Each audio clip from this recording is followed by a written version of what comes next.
Hi, I'm Bill O'Reilly. Thanks for watching us tonight. Destroying ISIS, does America have the will? That is the subject of this evening's Talking Points memo. Shortly before 8 a.m. Belgian time, 2 suicide bombers attacked the Brussels airport, setting off 2 explosions. Then a short time later, another bomb exploded in the Brussels subway system. At this point tonight, more than 30 people are dead, more than 200 injured, and ISIS claiming responsibility. Ironically, just last night on The Factor, my Talking Points memo partially dealt with that terror group. Right now, the jihad is on the move in Africa, Asia, and the Middle East. President Obama has dithered, allowing ISIS and other groups to grow stronger. It's got to stop. Now, I've been saying for years that President Obama's strategy of containing ISIS is dangerous and puts the entire world at risk. The solution is to mobilize the NATO alliance against the savages and take the fight to them. Right now, many Muslim extremists believe the jihad is working, that they are winning an armed struggle against the infidels of the West. And it's not hard to see how that kind of propaganda takes root when ISIS and other Muslim extremists continue to kill at will. The USA and other powerful Western nations basically fighting a war of reaction, allowing ISIS to commit atrocities and then reacting to those atrocities, often with words, not action. That strategy has failed dismally. Here's the proof. Listen to what happened just last year alone. January 7th, Muslim killers murdered 12 people in a Paris magazine office, 11 others injured. 2 days later, 4 people killed by Islamic terrorists inside a kosher grocery in Paris. On March 18th, 22 people murdered by terrorists in Tunisia. June 26th, 38 people murdered, again in Tunisia. On July 16th, a Muslim killer murdered 4 U.S. Marines and a sailor in Chattanooga, Tennessee. October 31st, ISIS claimed responsibility for bombing a Russian airliner, killing 224 people in Egypt. November 13th, ISIS savages attacked a concert hall in Paris, killing 130, injuring 368 human beings. December 2nd, 14 people killed, 22 seriously hurt, when 2 ISIS-inspired killers gunned them down in San Bernardino, California. And just 3 days ago in Istanbul, Turkey, a suicide bomber killed 5 people, wounding 35. So you can see how aggressive ISIS is. And we haven't even talked about the Muslim killings in sub-Saharan Africa. Hundreds, perhaps thousands, have been murdered there. And what has President Obama done about it? Very little. ISIS is not afraid of him. Today, the presidential contenders reacted.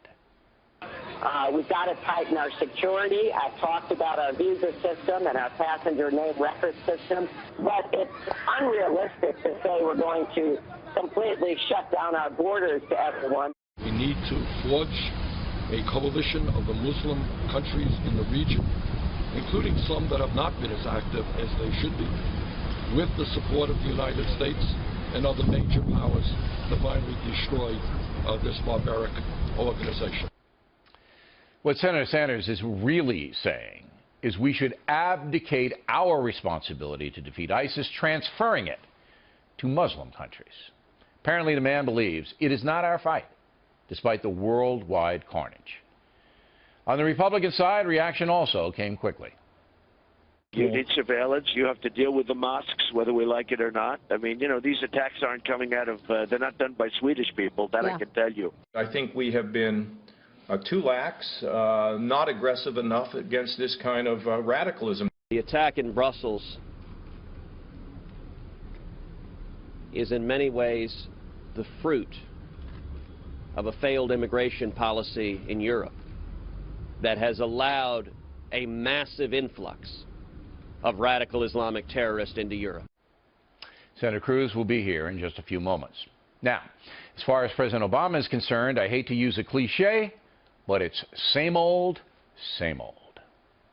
We must be together, regardless of nationality or race or faith, in fighting against the scourge of terrorism. We can and we will defeat those who threaten the safety and security of people all around the world.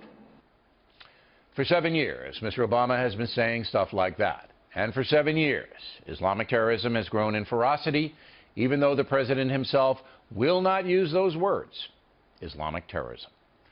Talking Points has put forth a solution that the North Atlantic Treaty Organization, the most powerful military alliance on the planet, declare war on the Muslim Jihad. After doing that, NATO forces would attack selected sites where ISIS is based. NATO would also set up safe zones in places like Syria and Libya so refugees would not have to chaotically migrate to other countries.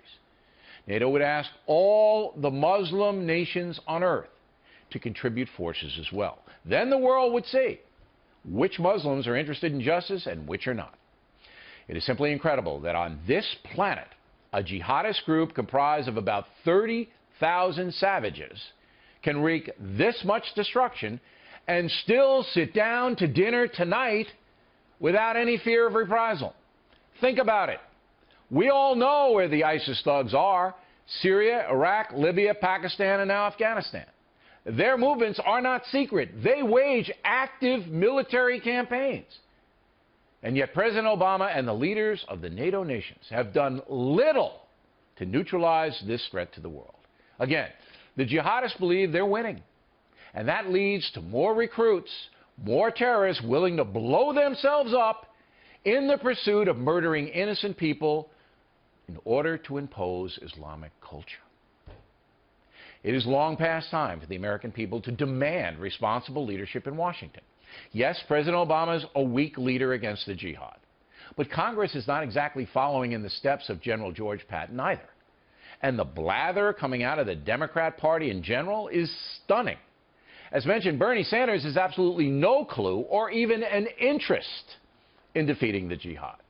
And Hillary Clinton, the architect of the Libya mess, doesn't seem to have a strategy either. On the Republican side, no candidate has outwardly called for a NATO involvement.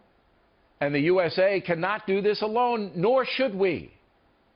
The world needs to be mobilized. But in order to do that, a strong leader must sound the alarm. Barack Obama is not that person, nor is Angela Merkel or David Cameron or any of the other European chieftains. Right now, there is no one willing to stand up to this ISIS scourge. No one. And that's the memo.